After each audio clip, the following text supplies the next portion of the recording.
যোৰহাটত এপিচিচিৰ নৱনিযুক্ত সভাপতি গৌৰৱ গগৈ। প্ৰদেশ কংগ্ৰেছৰ সভাপতিৰ দায়িত্ব লৈ প্ৰথমবাৰলৈ যোৰহাটত উপস্থিত গৌৰৱ গগৈ।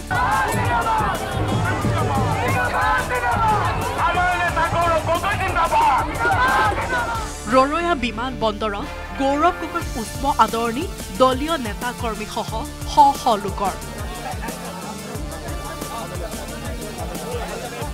যোৰহাটত উপস্থিত হৈ পোনে পোনে নাজিৰ আলীৰ বাসগৃহলৈ গৈ প্ৰয়াত পিতৃ তৰুণ গগৈক শ্ৰদ্ধাঞ্জলি জনায় গৌৰৱ গগৈয়ে।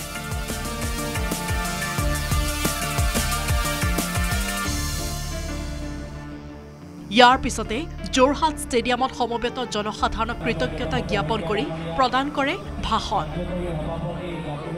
ব্যক্তিগত ঘৰলৈ আহিছোঁ, যি যোৰহাটৰ পৰা মোৰ প্ৰয়াত পিতৃ নিজৰ ৰাজনৈতিক যাত্ৰা আৰম্ভ কৰিছিল। আজি সেই যোৰহাটৰ ভূমিত আজি স্পৰ্শ কৰি আজি তেখেতৰ আশীৰ্বাদ য'তে আছে তাৰ পৰা যে তেওঁ আশীৰ্বাদ দি আছে, আমাৰ চাই হাঁহি মুখেদি হাঁহি মাৰি আছে, সেইটো আমি উল্লাস আৰু আনন্দ আমি অনুভৱ কৰিছোঁ। যোৰহাটৰ বাকী ৰাইজৰ প্ৰতি আমাৰ কৃতজ্ঞতা। আজি যোৰহাটৰ ভিতৰত যোৱা লোকসভা নিৰ্বাচনত আমাৰ বিজয় নহ'লেহেঁতেন মই নাভাবোঁ যে এনেকুৱা এটা গধুৰ দায়িত্ব আমাৰ ওপৰত আমাৰ কেন্দ্ৰীয় নেতৃত্ব আমাক দিলেহেঁতেন। যিয়ে নহওক আজি আমাৰ যিদৰে ৰাইজ ওলাই আহিছে, আমি দলৰ সতীৰ্থসকলৰ পৰা যথেষ্ট মৰম পাইছোঁ, কিন্তু নিৰপেক্ষ ৰাইজৰ পৰা, অসমৰ নিৰপেক্ষ ৰাইজৰ পৰা যিদৰে আমি সঁহাৰি পাইছোঁ, তাৰ বাবে আমি অসমৰ ৰাইজক ধন্যবাদ জ্ঞাপন কৰিছোঁ। ইয়াৰ পিছত গৌৰৱ গগৈ ৰাওনা হয় তিতাবৰলৈ। তিতাবৰ আৰু মৰিয়নিত কেইবাটাও কাৰ্যসূচীত অংশ লৈ নিশা শিৱসাগৰতে কটাব গৌৰৱ গগৈয়ে। দেওবাৰে নিশা নগাঁৱত কটাই সোমবাৰে ৰাওনা হ'ব গুৱাহাটীলৈ। উল্লেখ্য যে 2 জুনত গুৱাহাটীত উপস্থিত হ'ব এপিচিচিৰ নৱনিযুক্ত সভাপতিগৰাকী। গৌৰৱ গগৈক আদৰিবলৈ ৰাজীৱ ভৱনত ব্যাপক তৎপৰতা। ৰাজীৱ ভৱনত আঁৰিলে নতুন বেনাৰ হৰ্ডিং। বিশাল পেণ্ডেল সাজিছে মানৱেন্দ্ৰ শৰ্মা প্ৰকল্পত।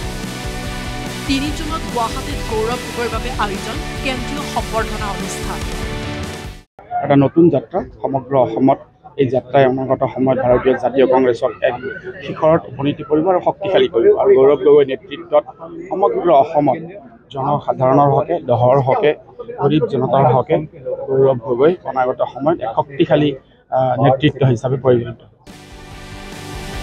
যোৰহাটৰ পৰা গৌতম বৰা আৰু গুৱাহাটীৰ পৰা বিপুল বৰ্মনৰ report, news 18 Assam north east.